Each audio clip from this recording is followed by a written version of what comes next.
will say. Whoa.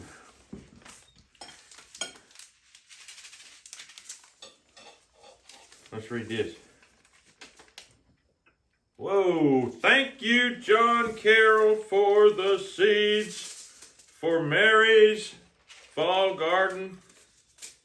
Thank you very much. I guarantee you that she will plant them and there will be many, Hey, everybody, come on! Your story hour's on! Welcome to your story hour. I'm Aunt Nikki. And I'm Uncle John, and we're here to bring you today's Inspiring Story. Hello there, everyone. Hello, Uncle John. I understand that Aunt Carol has the last installment in our series on Joseph Bates ready for us today. She certainly does, Aunt Nikki. In this episode, we'll hear more about his seafaring adventures in the 19th century. As I recall, Joseph was a strong, rather self-sufficient young man, wasn't he? Yes, he was. He was a man who did not want to give up control. That's why this story is called Captain Bates Surrenders. After the incredibly stormy voyage of 1818, the sturdy ship Francis, Joseph's former ship, was refitted as a whaler and sent to the Pacific. Before sailing as captain of the Talbot, however, Joseph had a little time at home with his wife, Prudy. Joseph, I am so thankful that God brought you safely home to me. There was a good deal of seamanship involved, too, you know. Oh, and just who gave you the brain to learn that seamanship and the strength to apply it? Well, maybe. And what about Mr. Green's prayer on board ship? The other ships that appeared every time you needed food, and Reverend Adkins' prayer, just at the time of the worst storm. That was a marvelous coincidence, but... Coincidence? Joseph Bates, how can you sit there with a straight face and say it was coincidence? It was spectacular, I'll agree. And maybe God had a reason for saving faithful Mr. Green, but I just can't see why God would want to ever save me. I'm a rough sailor. I'm proud and stubborn. I'll grant you that. I drink wine and rum and chew tobacco. I swear, and I have a great temper. What would God ever want with me? Maybe he wants to change you into his likeness. All you have to do is surrender yourself to him and... Surrender? Prudy, I've had a hard life as a seaman. If there's one thing I've learned, it's that I must never surrender. Not even to God? Oh, someday, I suppose. But religion is just not part of my life right now. I will pray for you, Joseph, that you will give your heart to God someday, before it's too late. After 16 months at sea, Joseph returned home to Prudy and one-year-old Anson. In the spring of 1821, he was again captain of the Talbot. His pay was more than twice what it had been on previous voyages. He was making good progress toward his $10,000 goal. You have full charge, Mr. Bates. Buy and sell as you see fit, and choose your own first mate. I'd like to have my brother Franklin, Mr. Gardner. Fine. He's shaping up to be an excellent sailor, too. Y'all leave from Alexandria in the morning, bound for the Brazils. Isn't that Mount Vernon we're passing, Joseph? Where George Washington lived? Yes, it is, Franklin. Lower the topmast sails! Why are we doing that? It's a gesture of respect to the memory of our first president. It's common among ship commanders. There she is, Franklin. Rio de Janeiro. Those snow-covered mountains are magnificent. Yes, and look there. Sugarloaf Mountain. Well named, I'd say. Mm-hmm. Why is this place called the Brazils? Isn't it all one country? Yes, but there are a number of independent economic regions, and they don't always get along so well. Sometimes they even go to war with each other. Not while we're here, I hope. There were no battles, but as they sailed on to Montevideo in what is now Uruguay, they did have a challenge to deal with. I thought the storm of the last few days was the most dangerous situation we could encounter. But this dead calm may do us in just as well. Order the crew to clinch the cables and drop the anchors. If they hold, we may not drift onto those rocks. What if the anchors don't hold? I'm going to climb the mast with my spyglass to find a safe place to proceed if the anchors fail. Meantime, Have the men stand ready to cut the cables if the wind starts up again. The next 30 hours were tense, but the anchors held. After stops in Montevideo and Bahia, they turned the ship toward home. What has you thinking so hard, Joseph? Mr. Green has prepared a tasty dinner for us, and there you sit, frowning in thought. I'm thinking that I ought to be anticipating Mr. Green's excellent dinner, but all I want is my daily glass of rum. All sailors drink rum. And I let myself be pulled into the habit, even though I've always detested its debasing and demoralizing effects. I fear I'm starting down the path towards a drunkard's grave. But you never drink more than one glass at dinner. How could you think you're becoming a drunkard? But that one glass has become all important. As the dinner hour approaches, the rum is all I can think of. How can I make carefully judged decisions when my mind is so distracted? What are you going to do about it? What I should have stuck to in the first place. Abstinence. I will never drink another glass of rum as long as I live. That's an ambitious goal. Maybe you better take it in steps. No, Franklin. I am the master of my appetites. I've made my vow, and I'll stick to it. With his own iron will, Joseph kept to his vow. This made him feel free and in control. But even a stalwart sea captain cannot control some things. The ship arrived in Alexandria, Virginia in November 1821. Captain Bates, I'm very pleased with your trade and success. I've purchased a fast-sailing brig, the Chatsworth, and I want you to take her to the Pacific Ocean. I'll be happy to, Mr. Gardner. Oh, and here's a letter that's been waiting for you. Oh, thank you. Oh, no. Is there a problem, Captain Bates? Oh, Mr. Gardner, it's from my wife. She writes that our infant son suddenly took sick and has died. I'm so sorry. You must go to Massachusetts at once, of course. Preparations for the voyage will take some weeks yet anyway. Sudden deaths, especially among children, were not uncommon in those days before antibiotics and before people knew much about the causes of disease. But that didn't make it any easier to bear.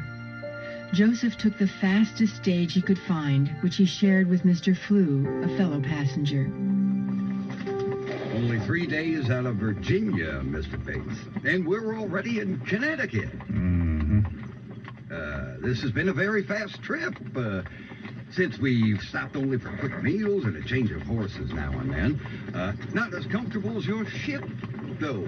Eh, Captain? That's so, Mr. Flew. The most important thing right now is to get home quickly. My wife needs me. Stay! It's on its side. Turn it over! Hold on to this strap much longer. I'm falling. Oh, Captain Bates! I'm so sorry. I just couldn't help. How badly are you hurt?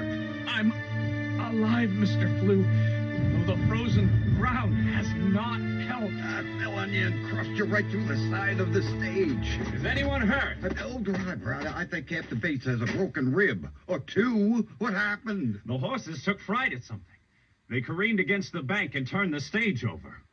Thank God I was able to leap to the bank and stop them, or... Oh, we would all have been killed. I'm afraid so, Mr. Flew. Joseph could not help but recognize that his life had been spared once again, and when he arrived home, he didn't have long to mourn the loss of his child. Soon he boarded another stagecoach for Baltimore, Maryland. Several men, including Mr. Gardner's grown son John, were shut tightly in the winter coach. About midnight, they entered Philadelphia, Pennsylvania, and passed over a deep gully. My word, what a jolt! And what a racket! Sounds like something was knocked off the carriage. Why are the horses going so fast all of a sudden? Let them run. I like to go fast. This is more than just fast, John. There's something seriously wrong. Let me get this door open. Lean back inside and shut the door. That wind is freezing. The driver's box has been jolted off and fallen away. The driver is gone, and the horses are running away. We're going to be killed. We've got to get out of here. We'll have to jump. I'll go first, as soon as I can find a snowbank to jump into. Joseph lowered the coach's step and stood on it. Then he jumped with all his strength, and flipping over, landed square on the top of his head. Oh! This might be worse than the broken ribs. If I can just get the blood to stop flowing from my head. I'll use my kerchief. That's better. I guess the wound isn't as bad as the blood makes it look. Just one more close call to add to the list, it seems. And now I must find John Gardner. I have to get him home safely to his father. John! John! I'm coming. Are you all right? Speak to me. It hurts bad, Captain. We must get you to a doctor. Can you stand if I put my arm around you to support you? I think so. There. Just don't let go.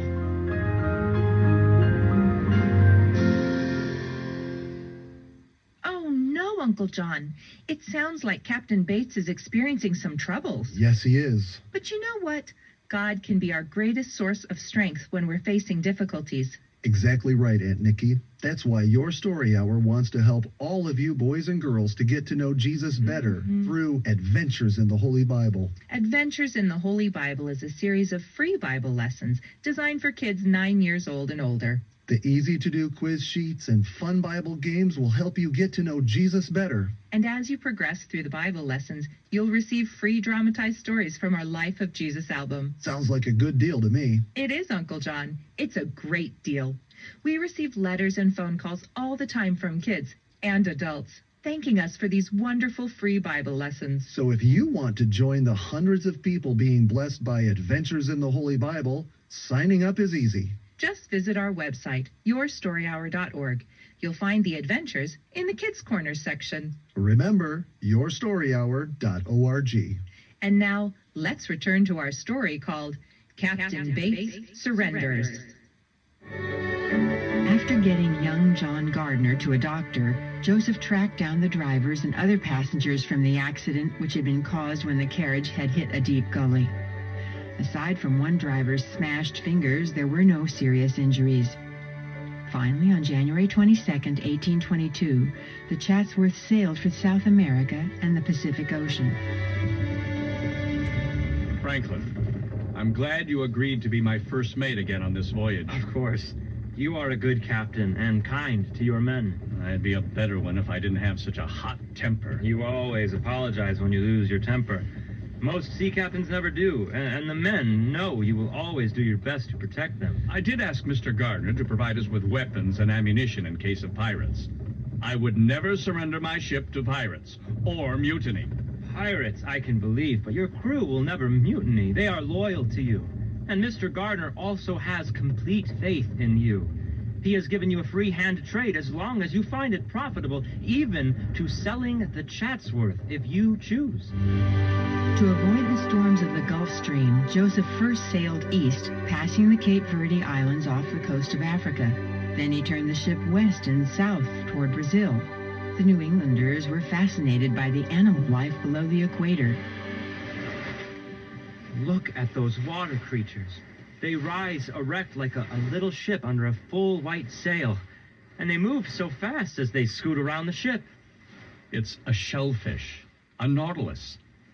Those things that look like oars are their legs. They move around quite smoothly when it's calm like this. But when the wind begins to blow, they pull in their sail and sink beneath the water to hide. Fascinating. Just fascinating.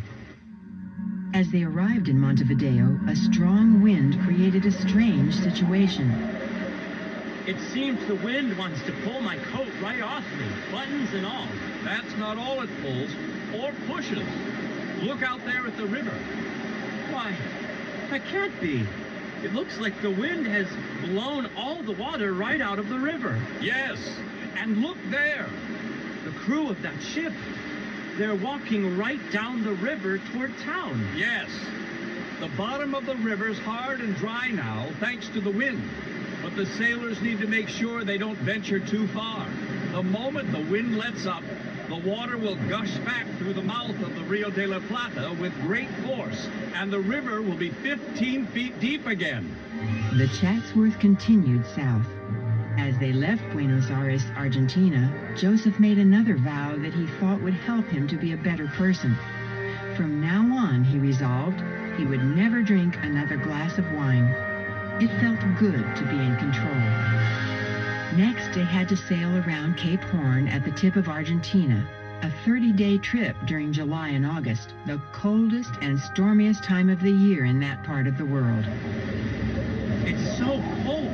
Remember, it's winter down here. Is that ice floating toward us? Yes. Great chunks from the polar regions. We'll have to lie here and hope to wait out the storm. What is that? We've been struck by a heavy frost sea. It's punched a large hole in the ship. Dr. Bates, the sea stove in our bulwarks and stanchions and smashed them up against the mast, making a huge hole. If the ship won't... I know, Mr. Walford. Franklin, put the vessel against the wind. We have to keep moving to keep upright. It's our only chance. Aye, aye, Captain. And pack on a reef foresail. That will increase our speed tremendously. I know, but it's the only chance to keep her from rolling and filling with water. That would be the death of us all. Aye, aye, Captain. Walford, fetch the new main hatch tarpaulin and have all hands nail strips of it over the open spaces. Aye, aye, Captain. The open spaces are all covered now, temporarily anyway. Good. Walford, put all hands on the pumps, then clear away the wreckage.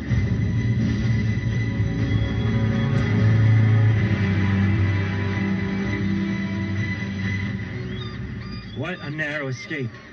Do you still prefer sailing to traveling on land, Joseph? Perilous as the sea may be, Franklin, I still feel safer here where I am in command.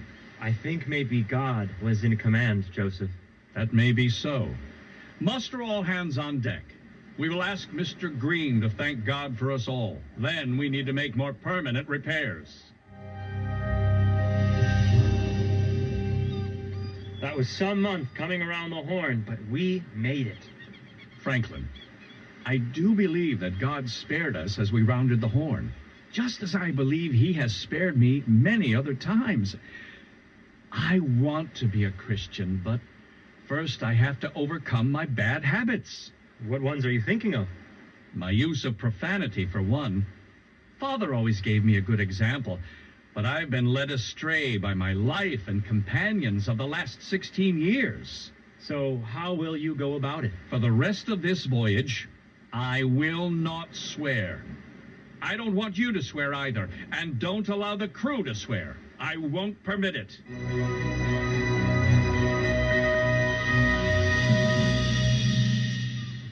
Is that Juan Fernandez Island? Yes, it is. In Daniel Defoe's novel, that island was the whole world to Robinson Crusoe for many years. I'm glad we didn't get stranded like he did. How far is it to Peru? Another 1,200 miles.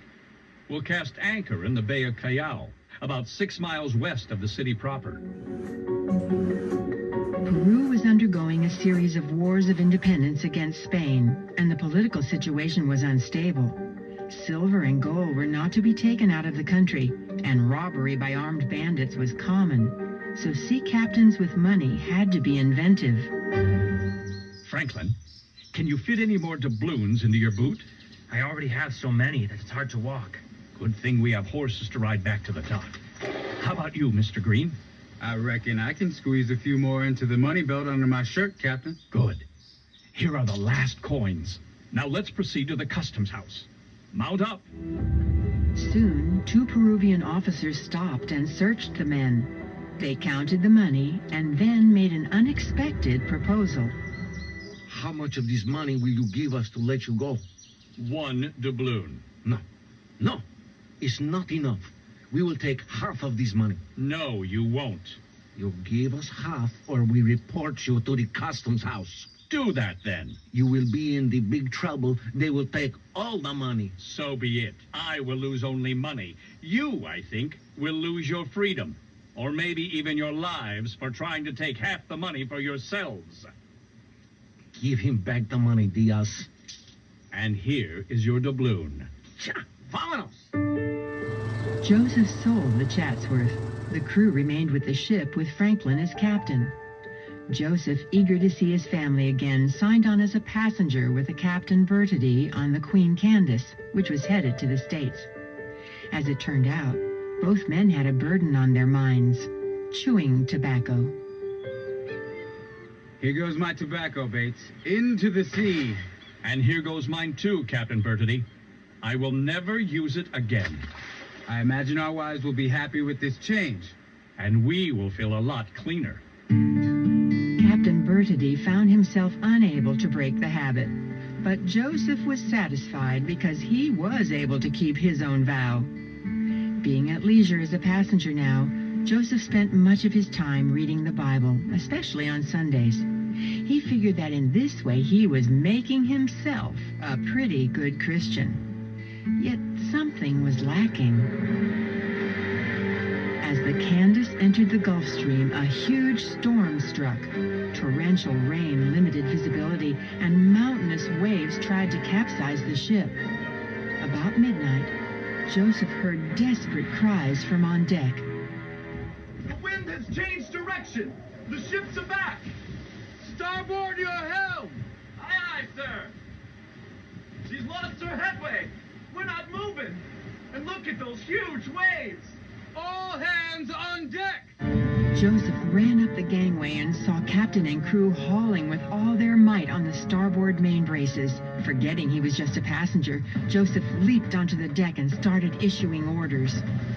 Let go the starboard main braces and come over here and haul in the larboard main braces. The sails are filling. She's making good headway now. Captain Bertody, I'm sorry. I just took command of your ship without... Not to worry, Captain Bates. You pulled us out of a bad situation. It's only by your quick action and God's grace that the ship didn't go down stern first and take us all with her. Joseph was making money hand over fist, but the long months away from home took their toll. To fight loneliness and homesickness, he always packed plenty of novels and adventure stories. But when he sailed again as part owner of the Empress and her cargo, he opened his trunk of books to find a surprise. What's this? I guess Prudy decided I had too many novels. She's packed a New Testament for me. And here's a poem. Leaves have their time to fall, and flowers to wither at the north wind's breath, and stars to set. But all thou hast all seasons for thine own, O death. Death? I've been so busy making money, I haven't thought much about death. But someday I will have to face it. Will I be ready? Somehow I seem suddenly to have lost my taste for novels and adventure tales. I think instead of my novels, I'll read Doddridge's Rise and Progress of Religion in the Soul. From then on, Joseph spent a lot of time reading about religion and studying the Bible. He wanted to be a Christian, but his efforts to make himself good just weren't working. Eventually, it occurred to Joseph that he must pray.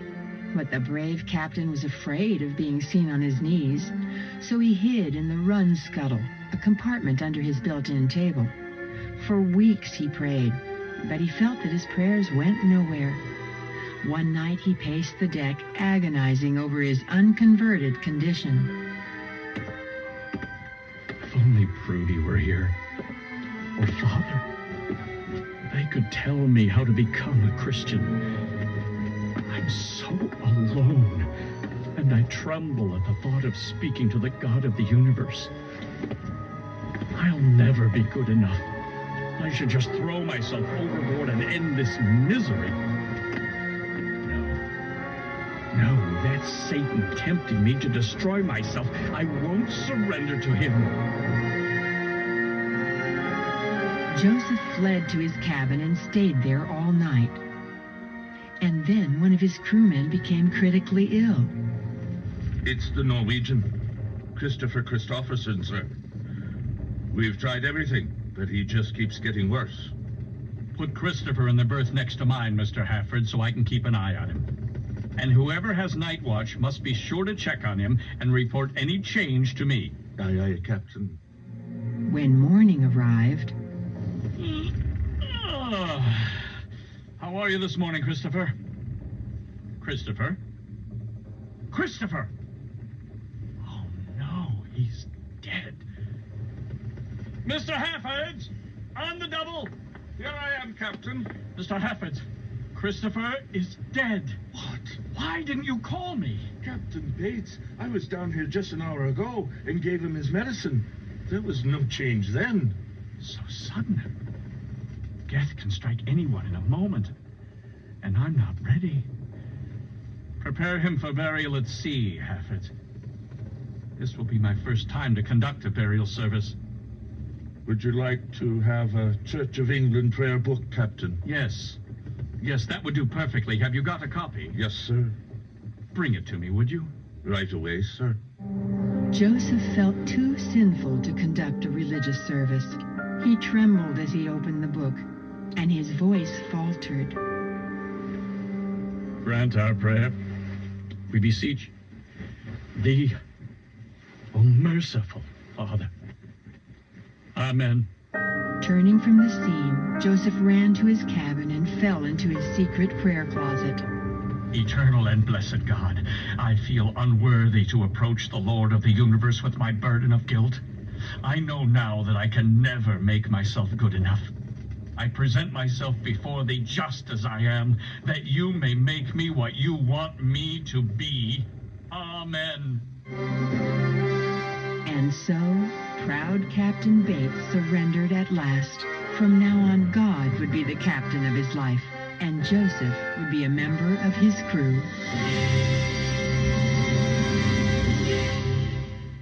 What an inspiring story, Uncle John. I'm curious, though.